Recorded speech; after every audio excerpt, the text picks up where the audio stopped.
Panlipunang paniniwala. Ang panlipunang paniniwala ay tumutukoy sa mga ideya, gawi at kaugalian na tinatanggap na at sinusunod ng malaking bahagi ng isang lipunan. Ito ay hindi lamang personal na paniniwala, kundi kolektibong pananaw na humuhubog sa kilos, desisyon at ugnayan ng mga tao sa komunidad. Ang mga paniniwalang ito ay kadalasang naipapasa mula sa isang henerasyon patungo sa susunod, kaya nagiging bahagi na ito ng kultura at pang-araw-araw na pamumuhay.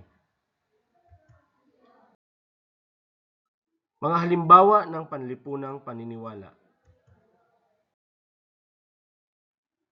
Paggalang sa nakakatanda. Isa sa pinakakilalang panlipunang paniniwala sa Pilipinas ay ang paggalang sa nakatatanda.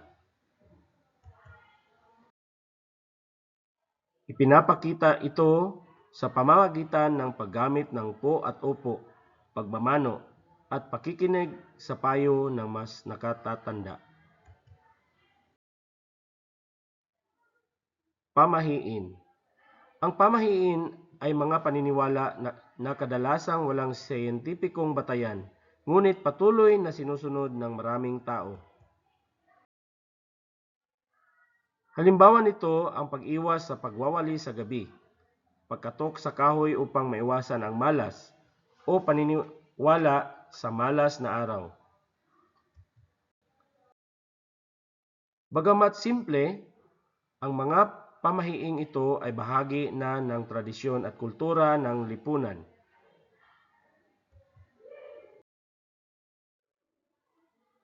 Relihiyosong tradisyon.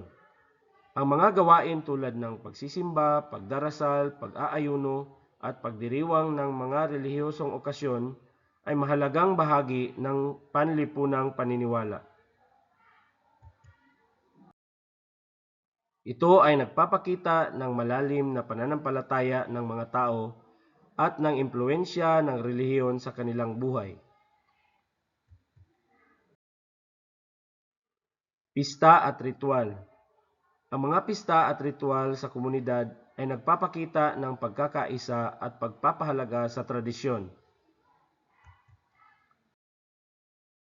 Ito ay maaaring may kaugnayan sa relihiyon, ani o kasaysayan ng lugar.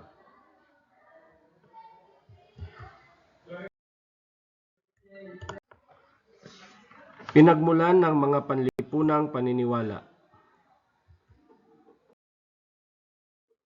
Ang mga panlipunang paniniwala ay hindi basta nabuo. Ito ay may malalim na pinagmulan sa kasaysayan at kultura.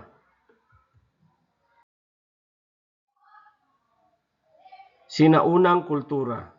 Maraming paniniwala ang nagmula pa sa sinaunang pamumuhay ng mga Pilipino, tulad ng paggalang sa kalikasan, paniniwala sa espiritu, at mga ritual sa iba't ibang okasyon.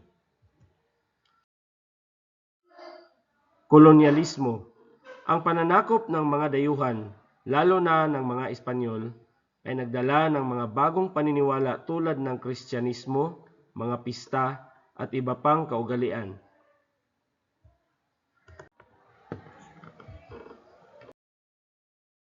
Relihiyon. Ang relihiyon ay isa sa pinakamalakas na impluensya sa panlipunang paniniwala. Ito ang nagtatakda ng mga alintuntunin sa moralidad, pag-uugali at pananaw sa buhay. Epekto sa lipunan. Nagbubuklod sa komunidad. Ang magkakaparehong paniniwala ay nagdudulot ng pagkakaisa sa mga tao.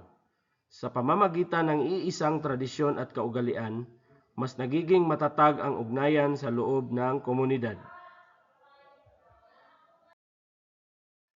Nagbibigay ng identidad. Ang mga paniniwalang ito ay nagiging bahagi ng pagkakakilanlan ng isang lipunan.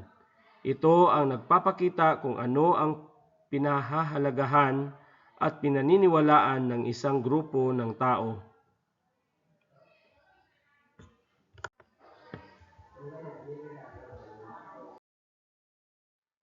maaaring humadlang sa pagbabago. Sa kabilang banda, may mga paniniwala na maaaring makapigil sa pag-unlad kung ito ay hindi na angkop sa kasalukuyan.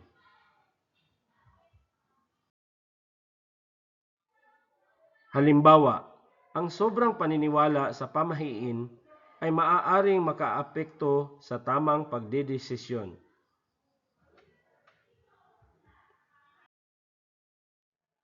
Mahalaga na hindi lamang natin tanggapin ang mga panlipunang paniniwala ng walang pag-iisip. Dapat natin itong suriin upang malaman kung ito ay makabuluhan pa sa kasalukuyan.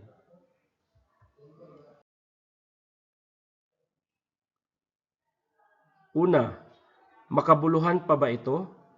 Dapat tanungin kung ang isang paniniwala ay may saysay pa sa kasalukuyang panahon at kung ito ay nakatutulong sa ating pamumuhay.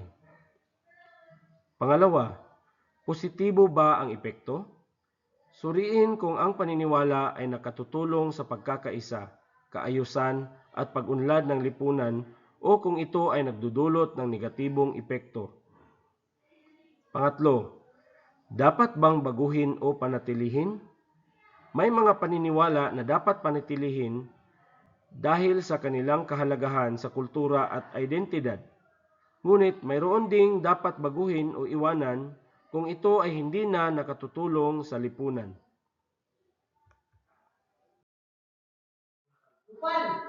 Ang panlipunang paniniwala ay mahalagang bahagi ng kultura at identidad ng isang lipunan.